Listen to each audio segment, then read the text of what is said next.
So in today's video, we're going to be talking about how two water-soluble solutes can dissolve differently in the same solvent. So here we have our solvent, which is just regular tap water. It's room temperature. And here we have our two water-soluble solutes. This is salt and this is sugar. And basically we're going to be adding sugar to this cup of water and salt to this cup of water to see how many spoonfuls would it take to make basically a sugar solution and a salt solution. So yeah, we're going to do that. We're going to start with salt.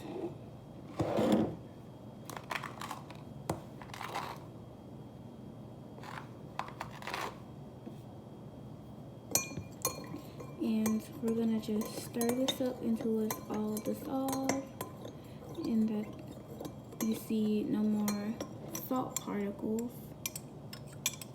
floating around in the water.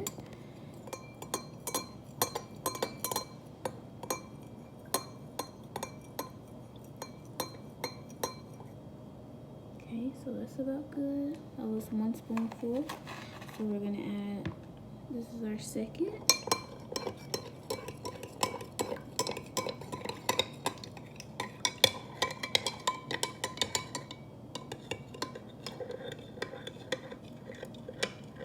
And we're just going to make sure all of the salt is dissolved and none of it is floating around at the bottom of the water or anything like that. It's going to get kind of hard to tell because as you can see the water is kind of foggy fast, but if you look at it like this, you can see that there's nothing else floating. And this is our third spoon.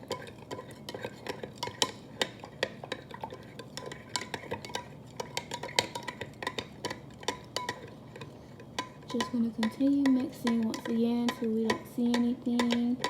And basically we're going to know that we have our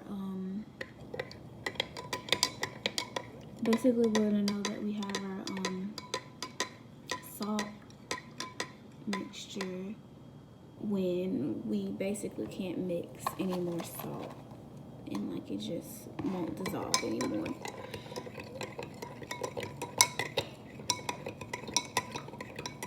I'm pretty sure this was spoon number 4.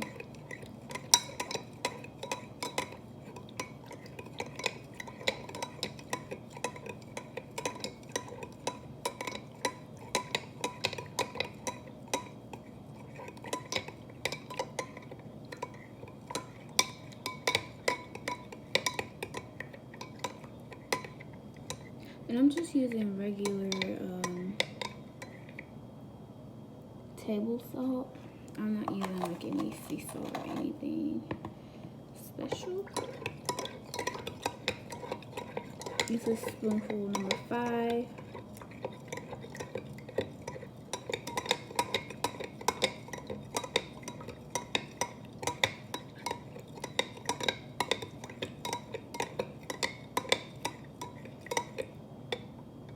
And right now I'm getting I'm having little residues at the bottom to where the salt isn't wanting to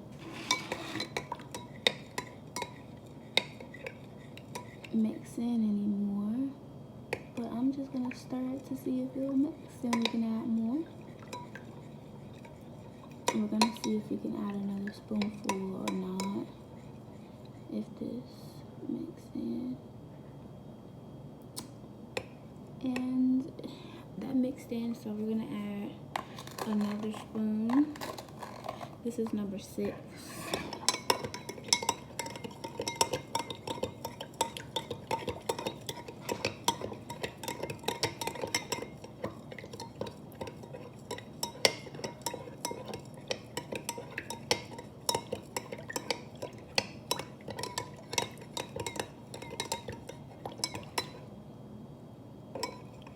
And I think we've gotten to the point where this salt isn't going to mix anymore. So I'm just gonna bring you guys in to see that salt at the bottom. So that took 6 spoonfuls for us to get to where we needed to be to make our saturated salt solution. That took 6 spoonfuls. So now we're going to move on to our sugar, saturated sugar solution, and we're going to see how many spoonfuls it takes before we get to that point where the sugar just doesn't mix in the water anymore. This is spoonful number 1.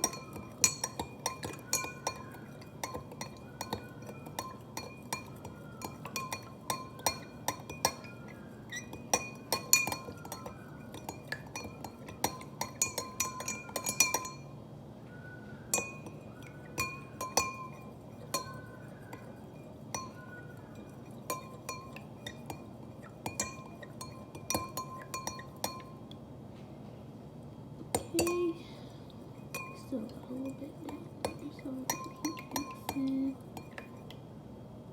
Okay, so we're gonna add number 2 now of our sugar.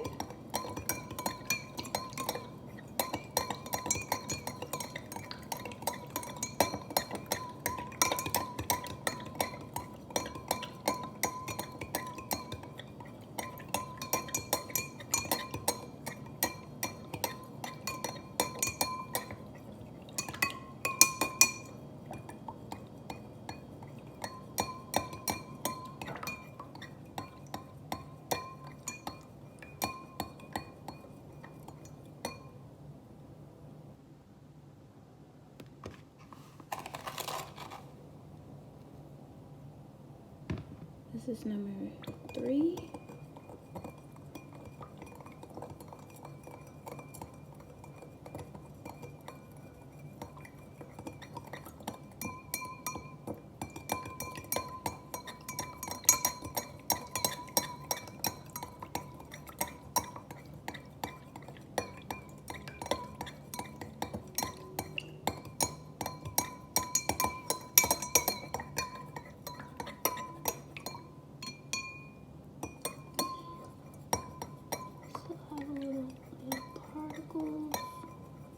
Floating, so I'm gonna just keep mixing, see if we can get all of those dissolved before I try to add another spoon.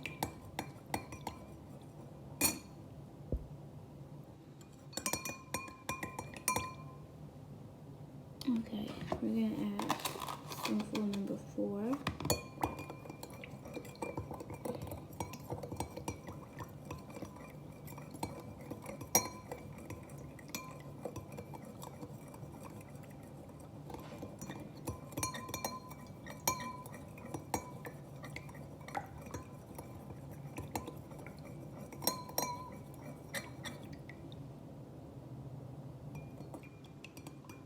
We have a lot of floaties around here.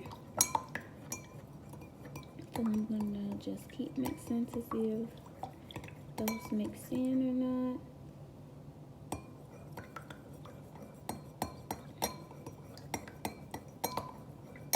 Just gonna keep mixing.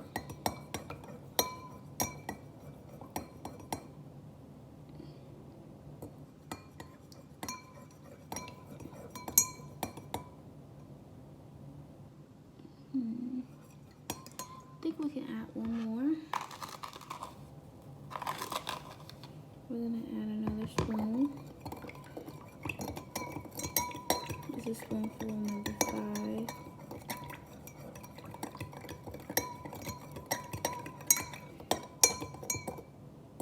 Yeah, and I think this is it because it's a lot.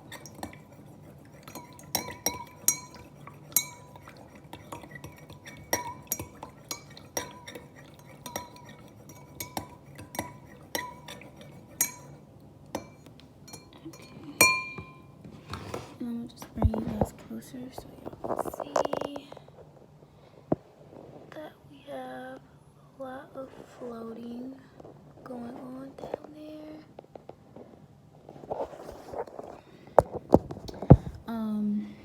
So basically, this is our salt and this is our sugar.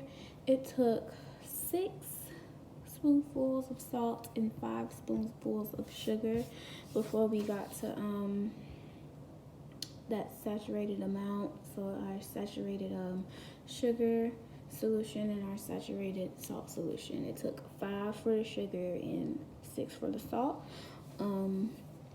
And temperature will have an effect on this too. So if we were to cool down the water and have like ice cold water instead of room temp water, it would be a lot harder for these solutes to dissolve in the water. But if we were to heat up the water, the solvent, to like boiling temperature, it'll be a lot more that we can dissolve in the solvent. So the solution, the sugar solution and the water solution would be more concentrated because we would have more of that solute added if we were to heat it up, and then it would be less concentrated if we were to have ice cold water because we would have less solute added to the solvent.